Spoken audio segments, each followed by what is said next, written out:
हरियाणा विद्यालय अध्यापक संघ द्वारा कर्मचारी भवन रोहतक में देश की प्रथम महिला शिक्षिका सावित्रीबाई फुले के 195वें जन्मदिन पर राज्य स्तरीय कन्वेंशन की गई, जिसकी मुख्य वक्ता डॉक्टर मनजीत मानवी जी ने विस्तार से चर्चा की। देखिए, कर्मचारी भवन में अलग अलग जिलों से आए हुए राज्य स्तरीय अध्यापक संघ के पदाधिकारी व अन्य कर्मचारी नेता, इसमें सर्व कर्मचारी संघ के राज्य अध्यक्ष धर्मवीर फोगाट, पूर्व अध्यक्ष हरियाणा विद्यालय अध्यापक संघ सत्यपाल शिवाच। देखिए, सावित्रीबाई फुले के इतिहास पर जानकारी। परिवर्तन किस तरह के होते हैं, उनमें किन तबकों के लिए काम किया जाता है। तो थोड़ा सा मैं 19वीं सदी के बारे में 2 मिनट कहना चाहूँगी। बहुत ही ऐतिहासिक सदी, यूरोप में तो 16वीं सदी है जिसको हम रेनेसां नवजागरण से जानते हैं, उस पर मैं नहीं जाऊँगी। मैं सीधा 19वीं सदी पे मैं आती हूँ कि ये सदी किस तरह से, जो उससे पहले तमाम तरह का, चाहे वो फ्यूडलिज्म था, चाहे वो मुझे माफ़ कीजिएगा, मैं अंग्रेजी पढ़ाती थी, एकदम हिंदी के शब्द मुझे ना थोड़ा सा मैं सोचती अंदर इंग्लिश में और फिर साथ में ट्रांसलेट कर रही होती हूँ, तो कुछ शब्द मेरे आ जाएंगे इंग्लिश में, तो मैं पहले ही माफ़ी मांगती हूँ। तो ये 19वीं सदी जो थी, इससे पहले नोबिलिटी का और पूरा जो ये सामंतवाद का जो पूरा युग था, इसको चुनौती देते हुए 19वीं सदी का युग जो जाना जाता है आमतौर पे, वो औद्योगिक क्रांति जो 18वीं सदी के बाद से शुरू हो गई थी, 19वीं सदी में बिल्कुल मतलब उसने एक पूरा जनता को देखने का, सभ्यता को देखने का, संस्कृति को देखने का चरित्र औद्योगिक क्रांति ने बदल दिया था 19वीं सदी में। क्योंकि उससे पहले पॉपुलेशन बहुत बिखरी हुई थी गाँव में, लेकिन क्योंकि फैक्ट्रियाँ लगी, औद्योगिक उद्योग और तमाम जो है बड़े स्तर पे लोग, मजदूर जो है वो औद्योगिक क्रांति के तहत शहरों में आए और एक जगह कॉलोनियाँ बनी और एक जगह बसने लगे, और इस तरह से संस्कृति और सभ्यता में विस्तार में नहीं जाना चाहती, मैं सिर्फ ये बता रही हूँ कि बहुत महत्वपूर्ण इवेंट था 19वीं सदी का। और उसके आने से पूरा जो मजदूर और मालिक के बीच के जो संबंध बने और उससे जो संघर्ष उत्पन्न हुआ, मैं असल में उस संघर्ष से ये सारी जो चीज़ें समाज में आंदोलन निकला, इसलिए मैंने औद्योगिक क्रांति का जिक्र किया है। और इतना ही नहीं, बल्कि मजदूर वर्ग ने, मैं कहना ये चाहती हूँ कि ये जो सामाजिक बदलाव है वो नीचे से हुए हैं, ऊपर से नहीं सारे बदलाव। तो मजदूर वर्ग ने जो अपने शोषण के खिलाफ इस 19वीं सदी में बोलना शुरू किया, उससे जनतंत्र की जगह कि हमारे भी कुछ अधिकार हैं, गरीब के भी, जो दलित हैं उनके भी, और महिला अधिकार। और इसके साथ साथ बहुत बड़ा इवेंट इसमें था, इससे पहले जो था दास प्रथा, स्लेवरी जिसको बोलते हैं, तो अब्राहम लिंकन के तहत ये दास प्रथा पहली बार यूरोप में और अमेरिका में कानून पास हुआ इसी 19वीं सदी में। और आप सब जानते होंगे 1848 में हमारा मैनिफेस्टो जो है, कम्युनिस्ट पार्टी का मैनिफेस्टो 1848 में, तो महिलाओं के हक की, और 1848 में ही पहली बार अमेरिका में महिलाओं के अधिकारों की जो है वो पहला सम्मेलन हुआ था, जिसमें स्टैंटन, जो मैरी स्टैंटन थी, उन्होंने पहली बार महिलाओं को भी वोट डालने का अधिकार मिले। तो मैं सिर्फ ये इतिहास सिर्फ इसलिए रख रही हूँ कि ये वो सदी थी जिसने जनतंत्र के लिए रास्ता खोला, जिसने जिनको हम अश्वेत मानते थे और जिनको दास बना के रखते थे, उनकी आज़ादी के लिए रास्ता खोला। उन्होंने महिलाओं को, सफ्रेज बोलते हैं इसको, कि राइट टू वोट, मतलब वोट डालने का अधिकार महिलाओं को, महिलाओं के हकों के लिए रास्ता खोला। और दलित और शोषित, जिनके लिए ज्योतिबा फुले लड़े और जिनके लिए सावित्रीबाई लड़ी, शूद्र, अति शूद्र और जो दलित हैं वो माली कास्ट से थे, उनके लिए रास्ता खोला। तो इस तरह से ये जो 19वीं सदी है ना, ये ऐतिहासिक रूप से इसका बहुत बड़ा महत्व है। ये तो विश्व स्तर पे था, लेकिन भारत के स्तर पे जो है, अब मैं आती हूँ कि भारत के स्तर पे, जैसे मैंने बताया, यूरोप में तो नवजागरण आ गया था 16वीं सदी में, लेकिन भारत में वो थोड़ा लेट आया। तो ये 18वीं सदी के अंत से लेके 19वीं सदी जो है वो भारत के पुनर्जागरण की सदी मानी जाती है। और उस समय महाराष्ट्र से थी, ये सतारा गांव में जन्म हुआ था, और महाराष्ट्र और बंगाल जो थे आप सब जानते हैं समाज सुधार आंदोलन के गढ़ रहे हैं। तो महाराष्ट्र में उस समय पे पेशवा राज था कई साल से, और 1818 जो आखिरी जो पेशवा राज का अंत हुआ, उससे पहले जो बाजीराव दो थे, अंतिम पेशवा जिन्हें माना जाता है, वो इतना कड़ा और इतना, मैं क्या कहूँ, अत्याचारी वो राजा थे। लंपट तो थे ही, मतलब बाकी तो और सब भ्रष्ट लंपट ये सब तो थे ही, लेकिन उसमें दलित महिलाओं का और दलितों का जो शोषण था, शूद्रों का जो शोषण था, वो आप उसकी हम कल्पना नहीं कर सकते। उनके जो टैक्स नहीं दे पाते थे या उनकी बात जो नहीं मानते थे, आप यकीन नहीं करेंगे, ऐसे बहुत सारे उदाहरण मेरे तो रूह कांप जाते हैं कहते हुए। मतलब जलते कढ़ाई में भी बच्चों को उन्होंने डाला है और इस तरह काफ़ी क्रूर इस तरह के काम उन्होंने किए हैं। जलते तवे पे खड़े कर देते थे, नीचे से पैर जलते रहते, तब बहुत ज़्यादा अत्याचार उन्होंने किया। ये मतलब परिवेश था जिससे निकल के मैं बताना ये चाहती, जो हमारी शर्मिशा ने जो बात कही थी, या उससे पहले जो आपने जो बात कही थी कि उस युग को समझिए, जिस युग में वो काम कर रहे थे, सावित्रीबाई फुले और ज्योतिबा फुले, उस युग को समझना, कितने कठिन हालात थे जिनमें उन्होंने काम किया, ये हमारे लिए बहुत ज़रूरी है। और ब्राह्मणवाद अपने पूरी चरम पे था, बिल्कुल मनुवादी जो विचारधारा है। महिलाओं की तो शिक्षा की बात आप छोड़ ही दीजिए, मतलब दलित, शूद्र या अतिशूद्र, इनको भी सिवाय ब्राह्मण के, अपर कास्ट के, उच्च जाति के, बाकी किसी को पढ़ने का हक नहीं था। सावित्रीबाई की तो बाद में बात आई, इवन ज्योतिबा फुले जब पढ़ रहे थे तब भी उनका भी बहुत विरोध हुआ था और उन्हें जो है 5वीं क्लास के बाद छोड़ना पड़ा था। 4 साल वो खेती में रमे और उसके बाद फिर से जो है कुछ लोगों ने मोटिवेट किया। उसमें अंग्रेज़ों का उस समय हाथ था, क्योंकि 1818 में बाजीराव का मराठा राज खत्म हो गया था और अंग्रेज़ जो थे और ईस्ट इंडिया कंपनी, इनका राज जो है वो फैलने लगा था। वो अपने आप में बहुत क्रूर था, लेकिन कुछ चीज़ें ऐसी थी अंग्रेज़ों की, जैसे शिक्षा का, आप जानते होंगे मैकॉले का योगदान, 1834-35 में पहली बार अंग्रेज़ी शिक्षा आई। तो इस तरह से ब्राह्मणवाद जो है वो केवल ये नहीं था कि गरीब लोग और दलित लोग और महिलाएं पढ़ नहीं सकती, केवल ये नहीं था। असल में ब्राह्मणवाद क्या था कि जो अस्पृश्यता थी, जो छुआछूत थी, वो इतनी हद दर्जे की अपमानजनक प्रथाएं थी। मतलब सोचिए, आपकी दलितों को अपने जो है झाड़ू लगा के अपने पीछे यूँ चलना पड़ता था ताकि वो रास्ता साथ साथ साफ होता जाए जिन रास्तों पे ब्राह्मणों को चलना है। अपने गले में हंडिया डाल के रखनी पड़ती थी क्या, ताकि वो सड़क पे ना थूके, क्योंकि वो सड़क जो है उस पर दलितों को चलना। तो इस तरह की बहुत सारी प्रथाएं, मतलब एक गरीब के लिए और एक दलित के लिए उस समय गरिमा के साथ जीना, मतलब अपमान के साथ तो जीते ही जीते थे, रोज अपमान ही अपमान था, लेकिन गौरव और गरिमा के साथ अपना जीवन के एक इंसान के तौर पे, मतलब कीड़े मकोड़े और ये तो जानवरों के तौर पे तो बहुत सारी प्रथाएं, मैं डिटेल में नहीं जा रही, आप पढ़िए क्या क्या उनको किस तरह के अत्याचार, लेकिन एक इंसान के तौर पे स्वयं को देखना भर जीना, तो क्या सिर्फ यूँ कह पाए हम भी इंसान हैं, इतनी भी हिम्मत नहीं होती थी। इतना भी अगर कोई कह देता था तो उसको तमाम तरह के अत्याचार उस इंडिविजुअल, उस व्यक्ति पे, उसके परिवार पे, उसकी पूरी जात पे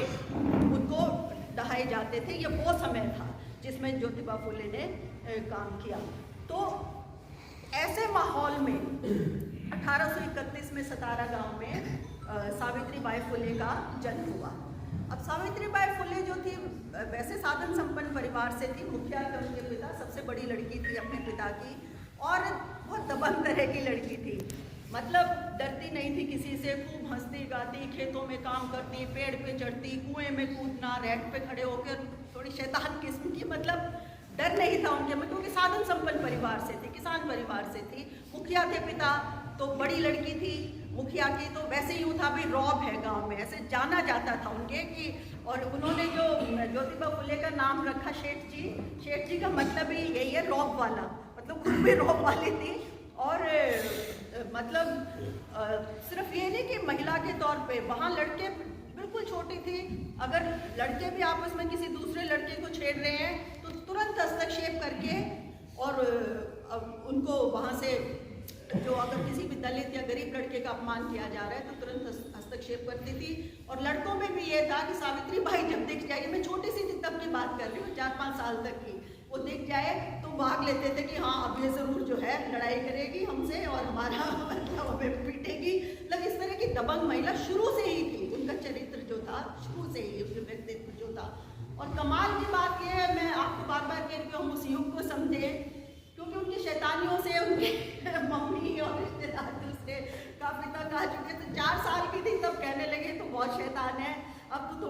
पानी सीख ले और तेरी जल्दी शादी। 4 साल की है वो, आप किताब है उनमें, उसमें आप पढ़िए कि 4 साल के उनके कहने लगे थे कि रोटी पानी सीख ले, थोड़ा रसोई का सीख ले और तेरी शादी जल्दी करनी पड़ेगी।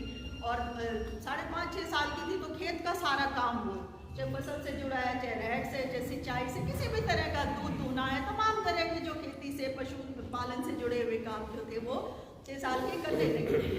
और एक बार ऐसा हुआ जब वो 7-8 साल की थी, पेड़ पे चढ़ना उनको खास तौर पे पसंद था और फल तोड़ना। जब पेड़ पे एक बार चढ़ी थी वो डाली टूट गई और वो हवा में झूल रही थी, तो बच्चे बुला के लाए पिता को, देखो देखो और कैसे झूल रही है।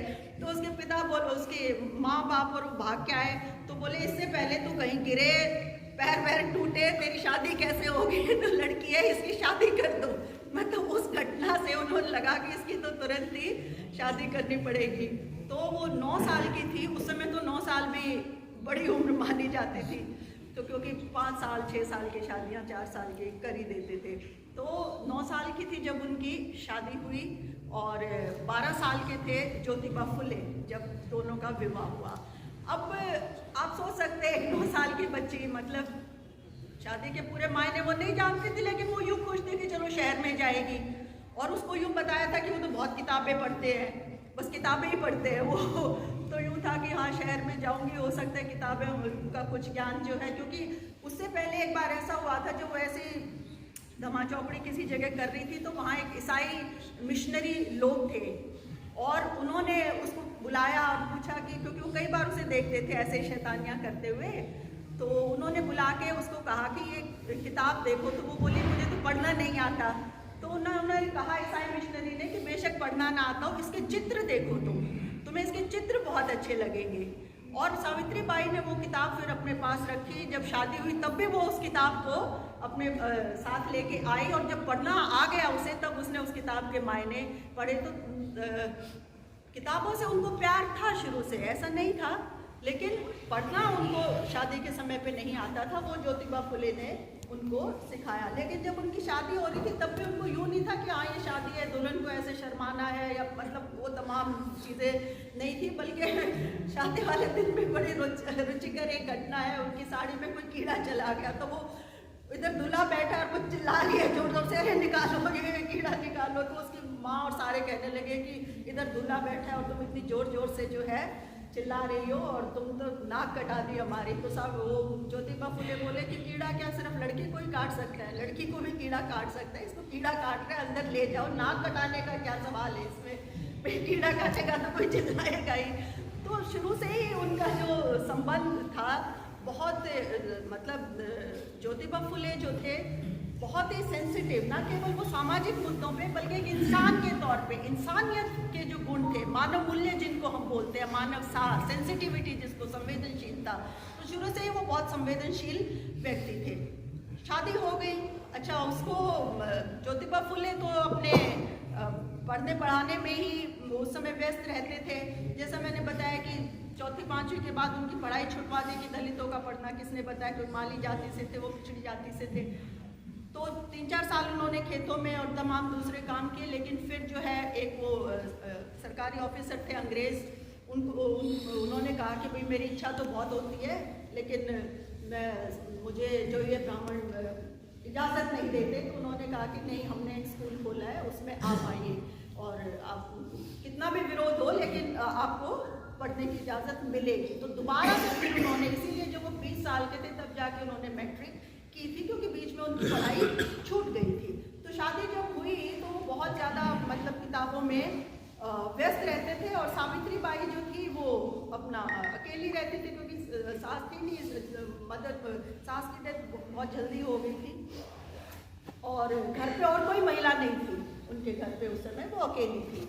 लेकिन जो ज्योतिबा फुले हैं उनकी मौसेरी बहन थी सगुना बाई, उनका भी बड़ा योगदान है सावित्री बाई को पढ़ाने में। सगुना ने ही पहले कहा ज्योतिबा को कि तुम जो है सावित्री को भी पढ़ाओ, क्योंकि उस समय आप सोचिए ना, जहाँ मतलब इवन सिर्फ जो अमीर पुरुष है या ब्राह्मण है उन्हीं पुरुषों को पढ़ने की इजाज़त, पुरुषों को भी नहीं थी, जो दलित हैं या जो छूत का इतना विरोध था पिछड़ी जाति के, पुरुषों को भी पढ़ने की इजाज़त नहीं थी, महिलाओं को तो मतलब सोचा भी नहीं जा सकता था। ऐसे माहौल में सगुना बाई ने ये कहा कि तुम तो सावित्री बाई को अगर तुम पढ़ाओगे तो देखी जो है कुछ और लड़कियां भी इसमें हो सकता है वो पढ़ने के लिए आगे आए। तो लेकिन शादी के एकदम बाद वो बहुत अकेलापन यूँ महसूस करती थी कि वो हरदम बाहर रहते हैं।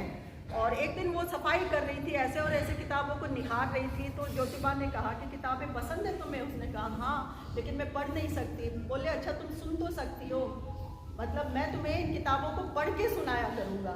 और ये कई साल चला ये सिलसिला। ज्योतिबा जो है वो किताबें पढ़ के सुनाते थे और वो बैठ के सुनती थी, और ये बहुत चर्चा का विषय बना सब जगह, क्योंकि पहले तो वो बहुत उछल कूद, ससुराल में आके तो उसके ससुर ने भी ऐसे मना नहीं किया, मतलब बहुत मस्ती से वो रही।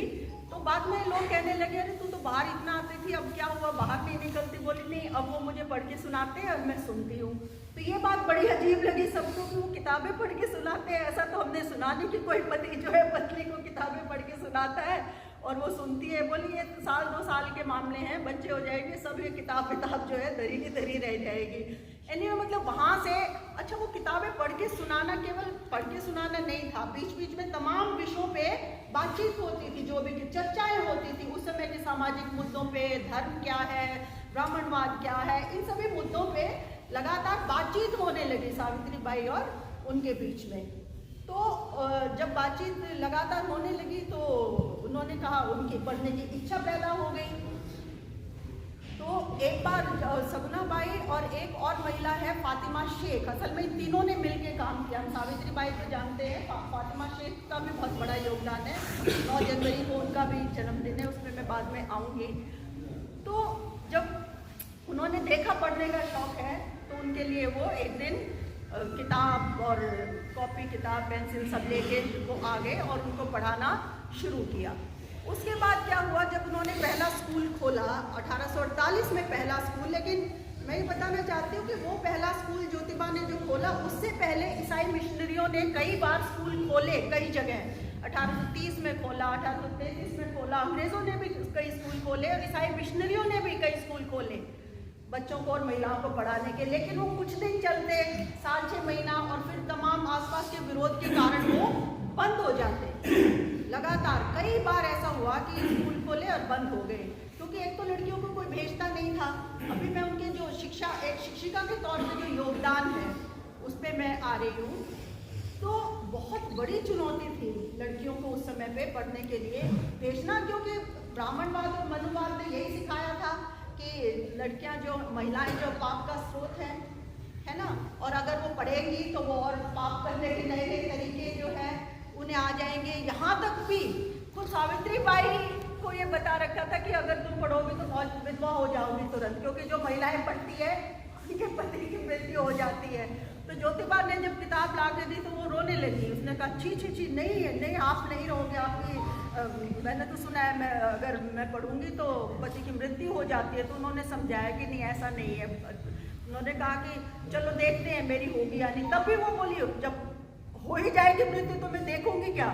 तो एनीवे मतलब सावित्री बाई को काफ़ी समझाने के बाद ज्योतिबा ने जब कहा कि नहीं ऐसा नहीं है तो उन्होंने पढ़ना शुरू किया।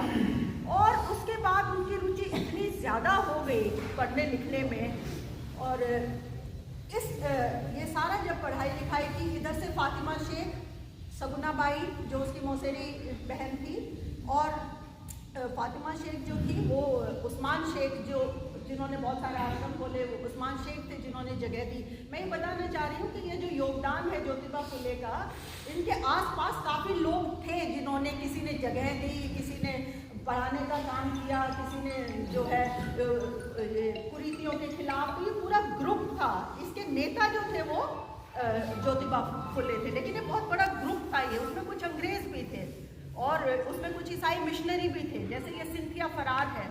जब सावित्री बाई पढ़ी तो उस समय जब इन्होंने अपना स्कूल चलाया तो स्कूल में एक ब्राह्मण लड़का था जो शिक्षक था, लेकिन उस ब्राह्मण लड़के पे बहुत दबाव आ गए, क्योंकि जैसे ही लड़कियां आई, शुरू में 6 ही लड़कियां आई थी जो पहला स्कूल खोला इन्होंने 1848 में। 6 ही लड़कियां, वो भी बड़ी मुश्किल से घर घर जाके उनको बुला के लाए थे। तो शुरू में उनको शिक्षिका नहीं बनाया, शुरू में मेल ही पढ़ाते थे उस स्कूल में। तो उनमें से 2 में से एक भी परिवार ने बहुत विरोध किया कि नहीं, ऐसे लड़कियों को पढ़ाना तो पाप है वगैरह वगैरह तमाम चीज़ें। और फिर भी वो कुछ दिन आता रहा तो उसे फिर शादी हमलों की उसको जो है चेतावनी मिली कि तुम्हें मार दिया जाएगा अगर तुमने पढ़ाना नहीं छोड़ा। फिर उसने आके कहा ज्योतिबा फुले को कि मैं नहीं पढ़ा सकता, मुझ पर तो जानलेवा हमला किया जा सकता है। तब जाके फिर उन्हें हुआ कि अब कौन पढ़ाए। फिर एकदम यूँ हुआ, उनके दोस्त ने ही कहा कि सावित्री बाई भी तो पढ़ रही है, वो भी तो पढ़ा सकती है। अब सावित्री बाई एकदम डर गई कि कैसे पढ़ाएं।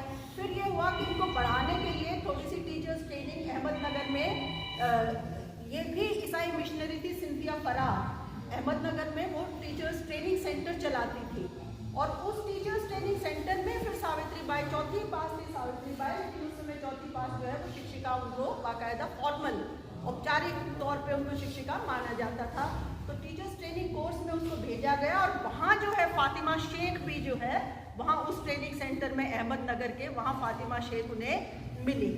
और उसके बाद तो उन दोनों का ऐसा साथ हुआ कि जहाँ भी जितने भी स्कूल थे किताबें साथ लिखी। ये बहुत अनफॉर्चुनेट है कि फातिमा शेख का जो सावित्री बाई की तो फिर भी काव्य फुले और रत्नाकर कई किताबें हैं, अपने सिलेबस में भी मैंने लगवाई है एमए में काव्य फुले की 2 कविताएं।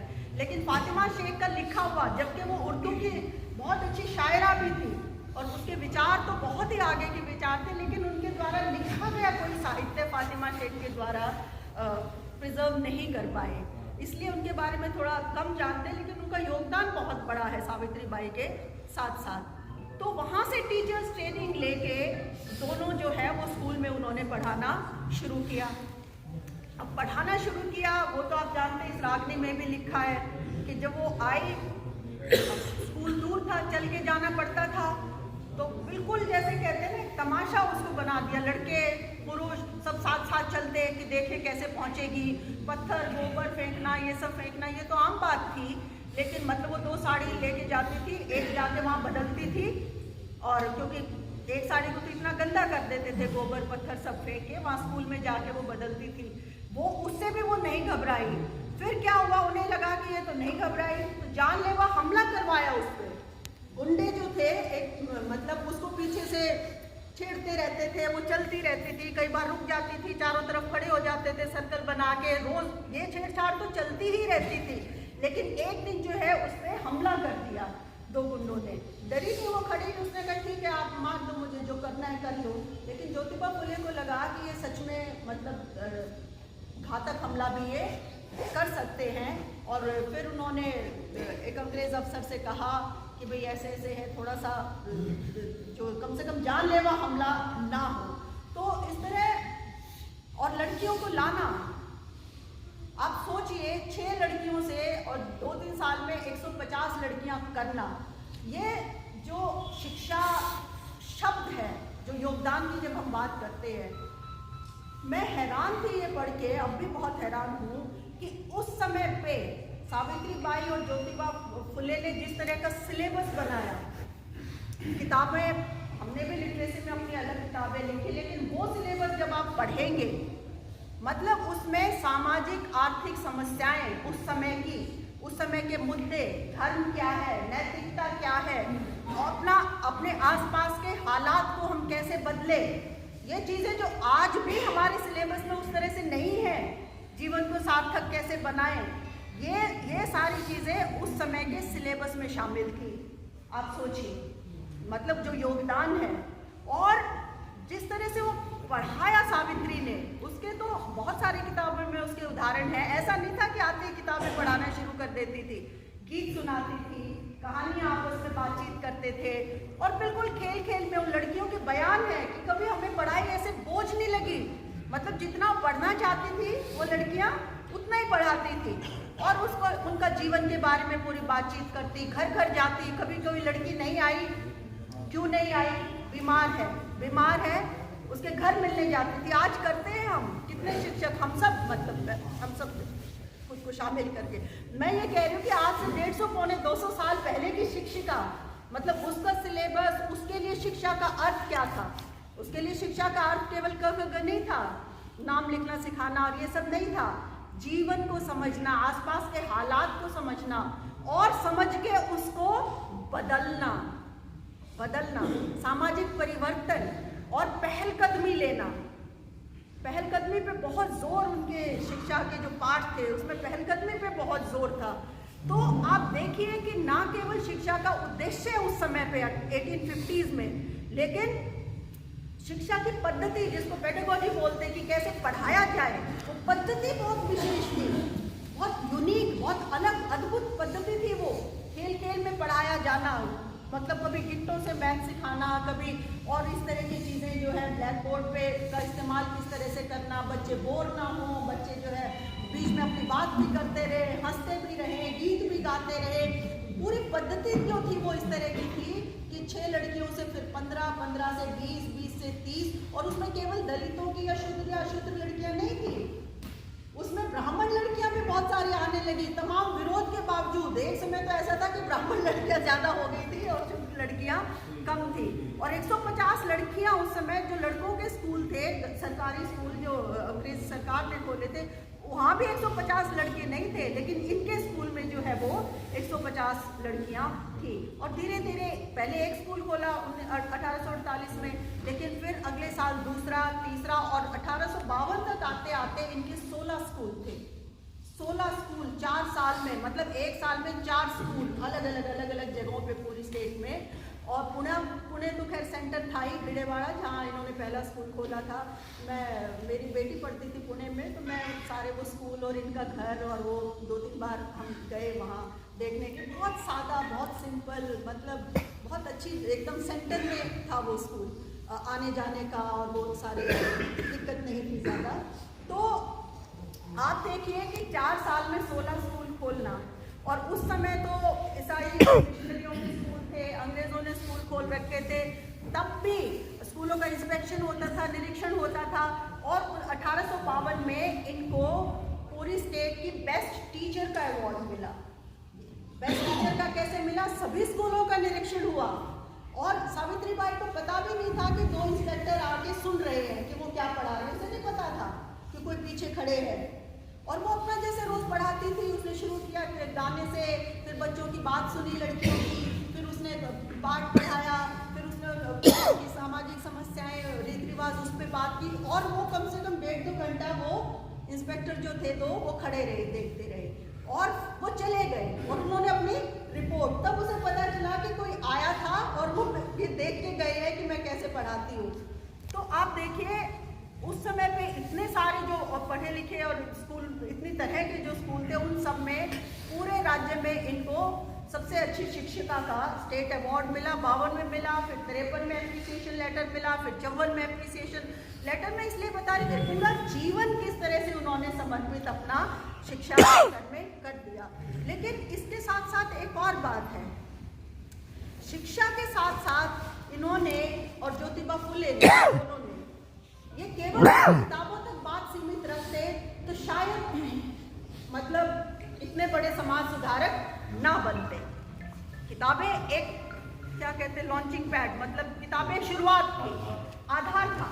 लेकिन सबसे बड़ा जो इन्होंने काम जो 2-3 किए दोनों ने मिलके, मतलब बहुत ही हिम्मत का, आज भी हम सोच नहीं सकते। आज के माहौल में जहाँ जनतंत्र है, जहाँ हमारे मतलब जिसको राइट टू वोट है, तमाम चीज़ें हैं।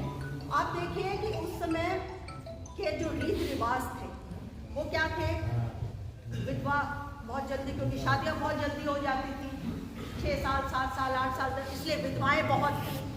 और वो जो विधवाएं थी, क्योंकि घर में जो मेल थे वो शारीरिक शोषण बहुत होता था विधवाओं का, बाहर अगर वो बताती थी तो घर से निकाल दिया जाता। ये जो मुकेश की रागनी में है नाइयों की हड़ताल, ये क्यों हुई थी?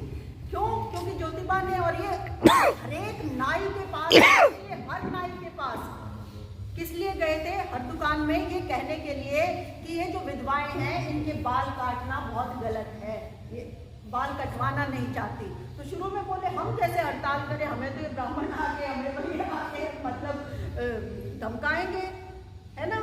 तो उनको समझ में आया कि 1-2 के बात नहीं है, सबको इकट्ठा करके मीटिंग्स ली जाएं। और पूरा साल इनको लग गया था इसमें, उन सबको एक साथ लाने में, मीटिंग करने में। फिर उनका सम्मेलन किया, और फिर जाके सारे नाइयों ने एकजुट होकर ये कहा कि ठीक है, आज से हम विधवाओं के बाल नहीं काटेंगे।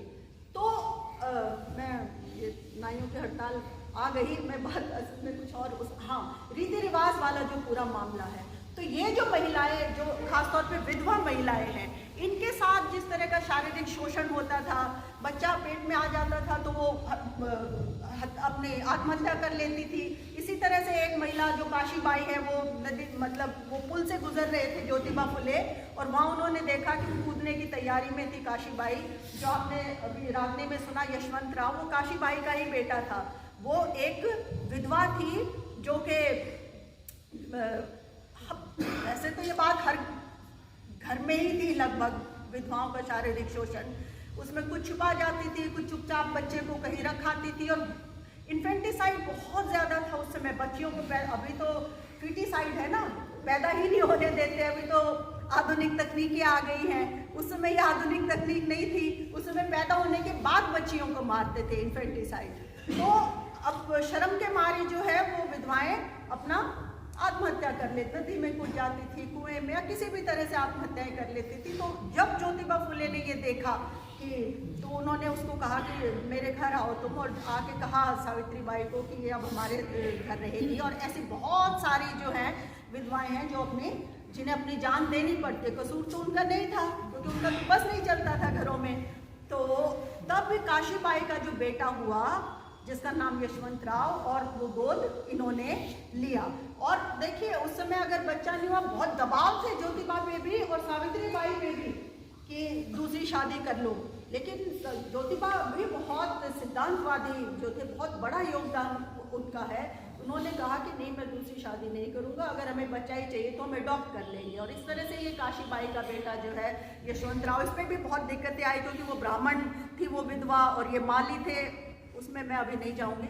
तो इन्होंने उस समय पे विधवाओं के लिए ये आश्रम खोला ताकि वो अपने बच्चों की हत्या ना कर पाए और खुद भी आत्महत्या ना कर पाए, और जगह जगह पोस्टर लगाए कि तमाम विधवाएं जो इस तरह से जो शारीरिक शोषण से जो उनके साथ किया जाता है, वो चुपचाप आके यहाँ अपना बच्चा पैदा करके यहीं छोड़ के जा सकती है, और हम नहीं बताएंगे कि ये किसका बच्चा है।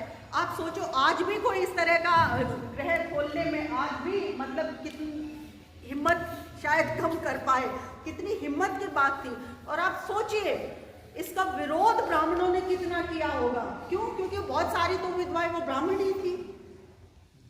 बहुत विरोध हुआ, पहले तो लड़कियों की शिक्षा, फिर बोले विधवाओं के लिए तुम जो है ये तो बिल्कुल जो है मतलब पाप का घड़ा भर गया, और इतनी तरह की इसको धमकियां, और इसको मारने के लिए फिर 2 लोग भेजे। ये घटना तो आपने पढ़ी होगी कि जब मारने के लिए वो 2 आए, वो भी शूद्र ही थे, जो 2 लोग आए थे इसको मारने के लिए भेजे रात को।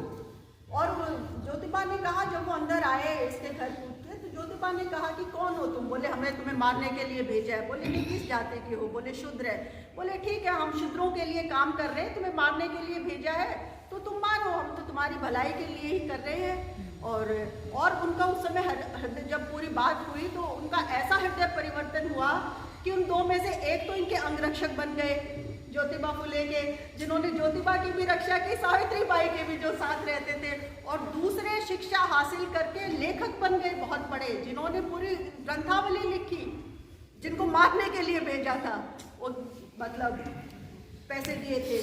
तो ये इन्होंने विधवाओं के लिए, आप जानते हैं उस समय वैसे भी समाज सुधार का, चाहे वो राजा राम मोहन राय थे, ईश्वरचंद्र विद्यासागर थे, चारों तरफ ये सब बात चल रही थी। और विधवाओं के साथ साथ इन्होंने एक समाज स्थापित किया, सत्यशोधक समाज। सत्यशोधक समाज वो क्या था कि सच्चाई के रास्ते पे चलना है, चारों तरफ से जो दबाव है वो दबाव हमने नहीं झेलने, और वो रीति रिवाज जो हमारे लिए खतरनाक है, ब्राह्मण या मनुवादी विचारधारा द्वारा जो बनाए गए रीति रिवाज है, वो क्या है? शादी अपनी ही कास्ट में करनी, जो इशू आज तक भी बड़ा मुद्दा है, inter caste marriage. Satyashodhak Samaj ने कहा कि हम अंतर जातीय विवाह हम करवाएंगे, और न केवल अंतर जातीय विवाह करवाएंगे बल्कि बहुत सादगी से, बिना दहेज के करवाएंगे। और आप देखिए कि उस समय जब इन्होंने पहला अंतर्विवाह करवाया तब भी वही हमला हुआ इन पे। लेकिन मैं ये कह रही हूँ कि हर वक्त जो है बिल्कुल जान का खतरा उठाते हुए, तमाम जोखिम उठाते हुए कितने बड़े बड़े काम इन्होंने सामाजिक स्तर पर किए, क्योंकि इनके लिए शिक्षा का मतलब पूरा जीवन को बदलना। जीवन को बदलने का मतलब कि जो सबसे गरीब और वंचित तबके वे भी इंसान हैं, उन्हें भी गरिमा के साथ जीने का हक है। तो सत्यशोधक समाज, खुद यशवंत राव की जो शादी हुई वो भी इसी तरह राधा से, वो भी सत्यशोधक समाज में बहुत सादे तरीके से उसका भी बहुत विरोध हुआ।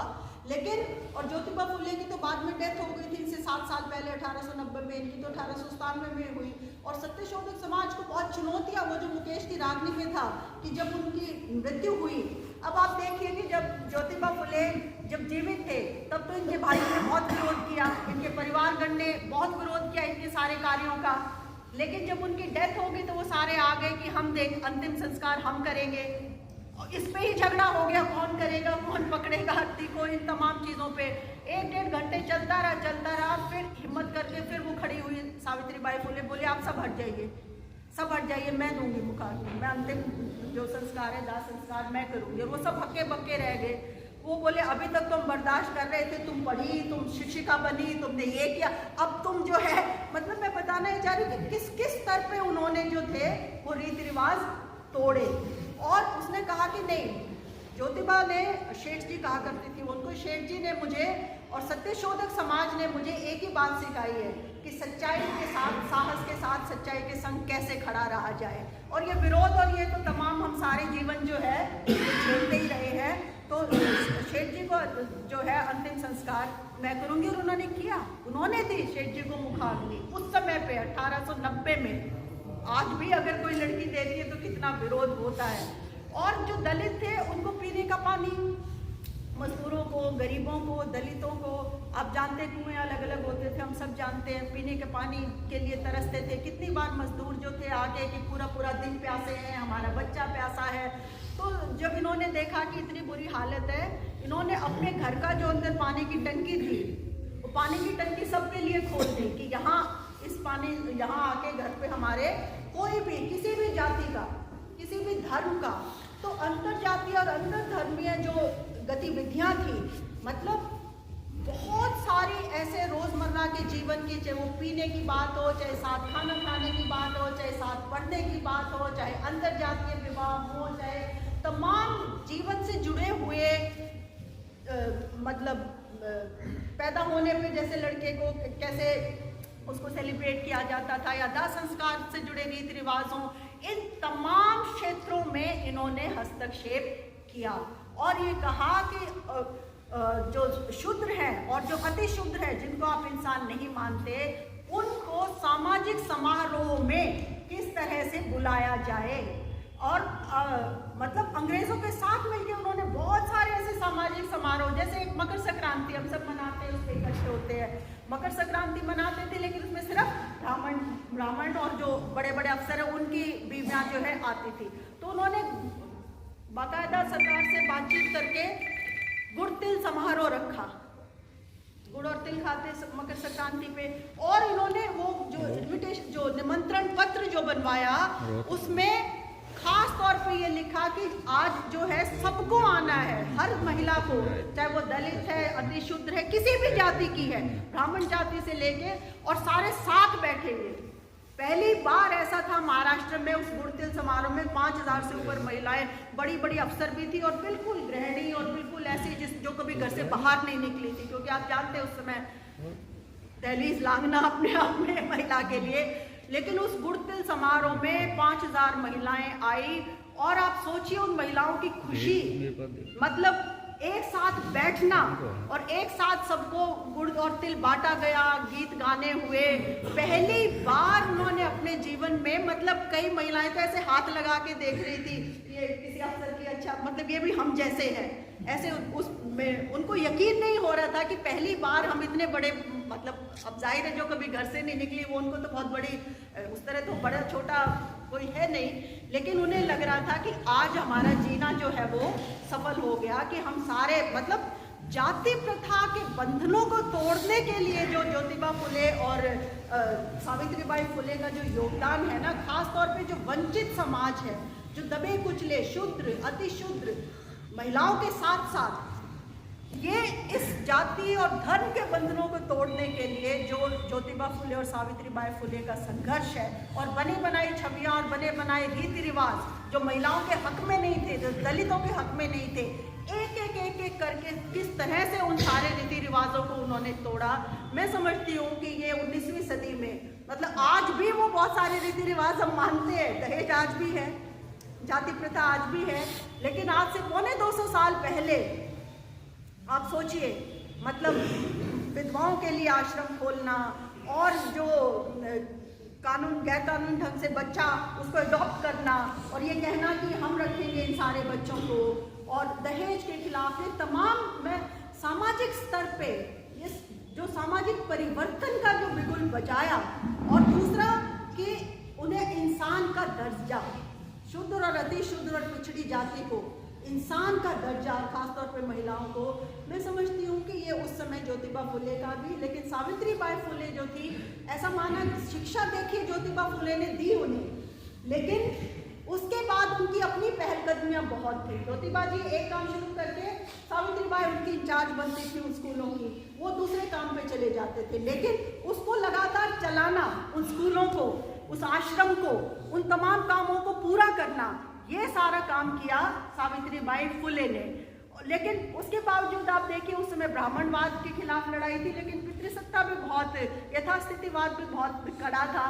अब एक छोटा सा दूसरी तरह का किस्सा मैं बताना चाहती हूँ कि बाहर तो वो जाते थे, फातिमा शेख और ये सारे, तो एक बार ऐसे अंतर जाति विवाह में ज्योतिबा ने कहा कि सावित्री तुम जाओ और तुम्हारा जाना बहुत ज़रूरी है, तो उन्होंने कहा रात की शादी, बोले कोई बात नहीं, वो चली गई। और एक और महिला थी, गुंडेकर जो थे वो ब्राह्मण थे, उनकी पत्नी भी साथ चली गई, दोनों ये चली गई। अब क्या हुआ कि उसमें बहुत वक्त लग गया, 2-2:30 बज गए वहाँ, क्योंकि उन्होंने सारा प्रोग्राम पूरा होने के बाद खाना खिलाने की जिद की कि बिना खाना खिलाए नहीं जाने देंगे। तो सावित्रीबाई कहती है कि वो नाराज़ में कहेंगे कि पुरुष है तो वो तो थोड़ा सा रह ही जाता है। तो उन्होंने कहा उस दूसरी महिला को अपने साथ कि आप ना मेरे साथ चलिए। वो नाराज़ हो गई कि मैं इतना लेट क्यों आ रही हूँ। बोली नहीं, उन्होंने ही तो कहा है कि तुम जाओ, रात की शादी थी, उनको तो पता था ज्योतिबा को। तो बोले नहीं फिर भी आप चलिए। तो क्या हुआ, ज्योतिबा जी वेट कर रहे, उन्होंने आके दरवाज़ा सांकल खड़खड़ाई तो बोले आ गई, बहुत जल्दी आ गई। तो सावित्री को तो पता था कि थोड़ा नाराज़ है। उन्होंने कहा कोई बात नहीं, आप थोड़ा सा लालटेन तो कहिए, बहुत अंधेरा है। लालटेन की क्या ज़रूरत है तुम्हें, तुमने तो वैसे ही इतनी रोशनी फैल, मतलब ये व्यंग के तौर पे वो उन्होंने उनको कहा। तो अब वो थोड़ा सा हिचक भी रही, वो नहीं चाहती थी किसी दूसरी महिला के सामने इस तरह का सीन बने। तो वो बार बार बहुत आराम से और ये समझने की कोशिश करी कि एक बार दरवाजा खोल के वो देख ले कि मेरे साथ कोई दूसरी महिला भी है। तो उन्होंने कहा कोई बात नहीं, आप एक बार दरवाज़ा खोलिए, फिर सारी बात कर लेते हैं। तो जैसे दरवाज़ा खोला और उन्होंने देखा कि दूसरी महिला साथ तो वो दूसरी महिला बोली अरे आप तो ऐसे डांटते हैं, मुझे तो अंदाज़ा नहीं था कि आप भी अपनी पत्नी को इस तरह से डांटते हैं। बोले नहीं मेरी तो आवाज़ ही बड़ी भारी भरकम सी है। मैंने कहा मैंने तुम्हें डांटा सावित्री? तो और इसके बाद देखिए वो दूसरी महिला बोली नहीं आपने तो नहीं डांटा, इसी तरह मेरे पति भी नहीं डांटेंगे, अब आपको मेरे साथ चलना पड़ेगा, अब आप उनका भी बर्ताव देखिए। ज्योतिबा साथ गए तो उसके पति ने भी यही कहा अच्छा आ गई, बहुत जल्दी आ गई। तो ज्योतिबा ने कहा नहीं मैं साथ में हूँ, तुम दरवाजा खोलो।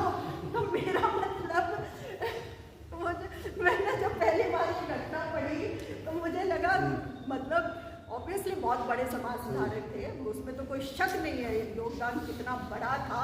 लेकिन उसके बावजूद मैं कह रही हूँ एक महिला होने के नाते काम करना, कितना भी माहौल जो है वो सार्थक हो, कितना भी माहौल में जनतंत्र हो, लेकिन फिर भी एक महिला होने के नाते जो चुनौतियाँ हैं वो अलग तरह की बनी रहती है।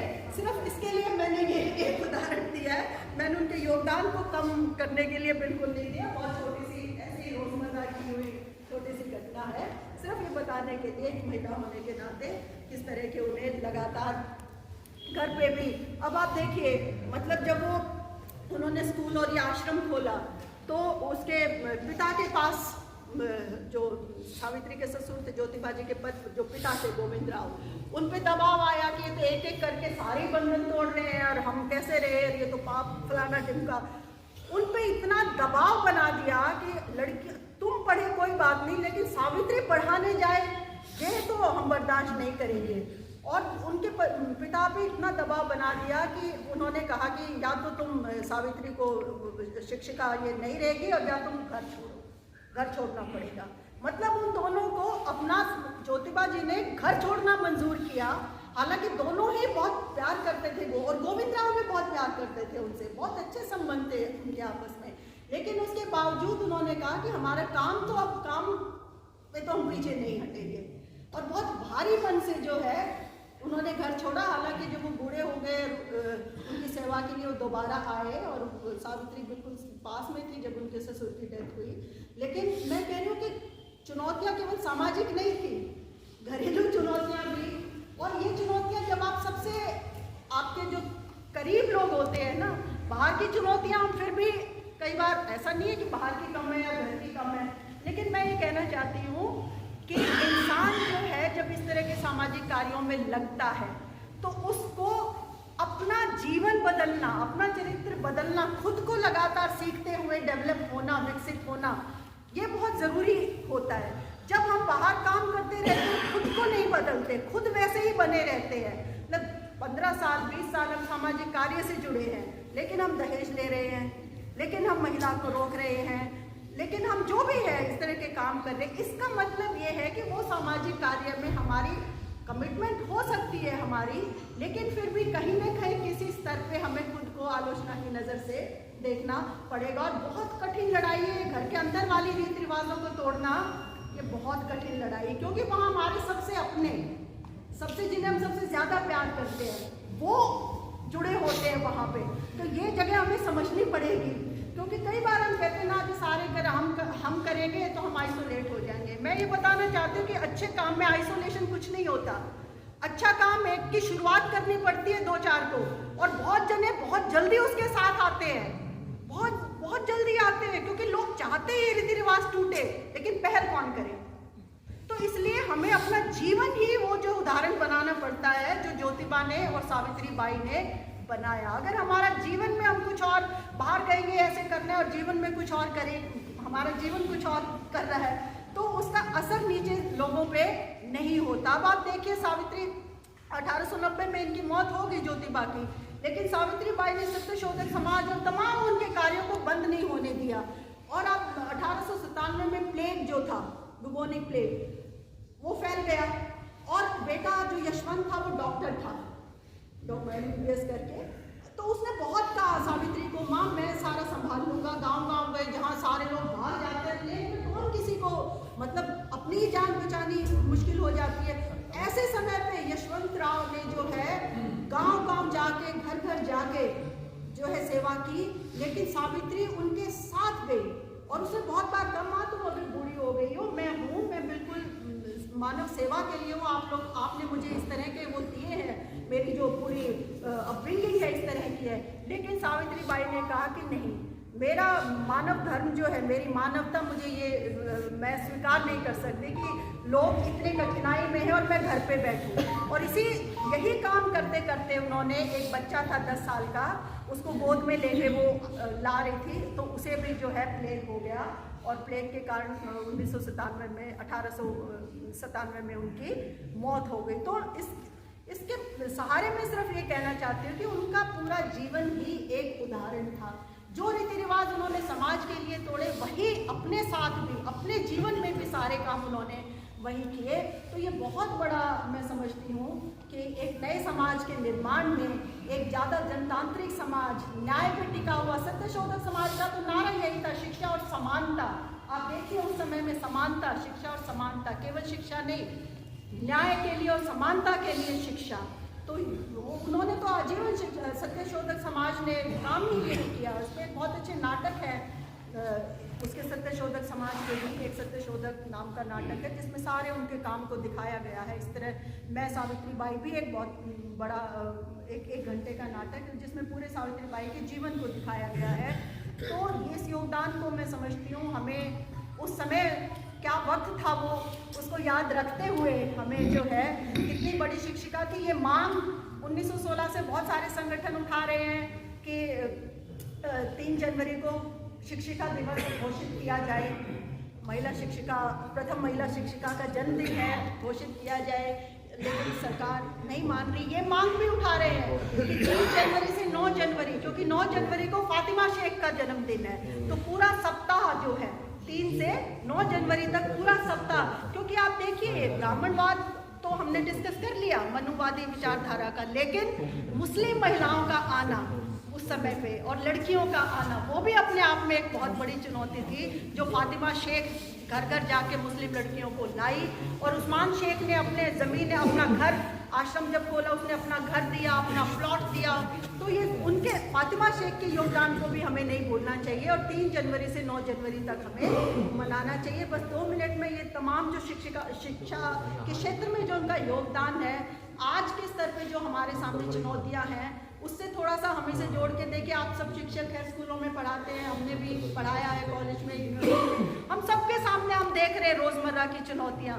आप देखिए कि वही मनुवादी विचारधारा जो उस समय उससे लड़े, वही घर वापसी महिला को वापस घर में, है ना, कितनी बड़ी चुनौती है आज हमारे सामने। उस समय पितृसत्ता से लड़े, ब्राह्मणवाद से लड़े, वही पितृसत्ता आज और मजबूत हो गई है कुछ क्षेत्रों में, है ना। बैकलैश कितना आ रहा है उन लड़कियों पे जो असर्ट करती हैं। जो लड़कियां अपनी बात या अपनी मर्जी से कुछ करने का तो क्या कहते हैं, बिगड़ गई। तभी तो हम कहते थे इनको मत दो आज़ादी, आज़ादी के लायक नहीं है।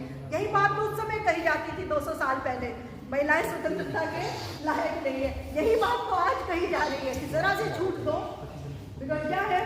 अरे भाई, जिनको छूट मिली हुई है वो तो फिर बिगड़ के अभी तक पता नहीं, मतलब छूट को इस तरह से देखते जैसे हम देंगे और ये लेंगी, है ना। काम अगर करें तो जितनी इजाज़त हम दें। मुझे घटना याद आती है, मेरे साथ एक महिला गई अभी कुछ साल पहले की, तो थोड़ा लेट हो गए हम भी उसी तरह जैसे, तो उसके पति बोले मैडम मैंने जान की इजाज़त दे दी है, कब था, एक रोटी भी मैं बनाऊंगा। तो मेरा मतलब इतनी सी दे, यहाँ तक दे, इतना सा करे, आगे नहीं। मतलब देने वाले कोई और है और हम सिर्फ लेने वाले, ऐसा नहीं है। बराबरी का थोड़ा सा, बराबरी का मतलब ये नहीं है कि सारे एक तरह के काम करें, मैं उस पर कभी बाद में बात करेंगे। बराबरी का मतलब है हर इंसान की जो क्षमता है हर इंसान के, लेकिन काम का बंटवारा उसमें एक चीज़ है। और एक दो और चुनौती का बस मैं सिर्फ जिक्र करूँगी, ये जो शिक्षा तक पहुँच है, मतलब गरीब की, दलित की, यहाँ तक कि चाहे उच्च जाति भी है, अब कितनी महंगी जो शिक्षा हो गई है, खासतौर पे लड़कियों की। लेटेस्ट आंकड़े मतलब 30% लड़कियां आज भी शिक्षा के क्षेत्र से बाहर है। और जितनी महंगी हो गई टेक्निकल कोर्सेज, नौकरी तो टेक्निकल में मिलेगी, टेक्निकल में लड़कियों को देंगे नहीं। तो शिक्षा तक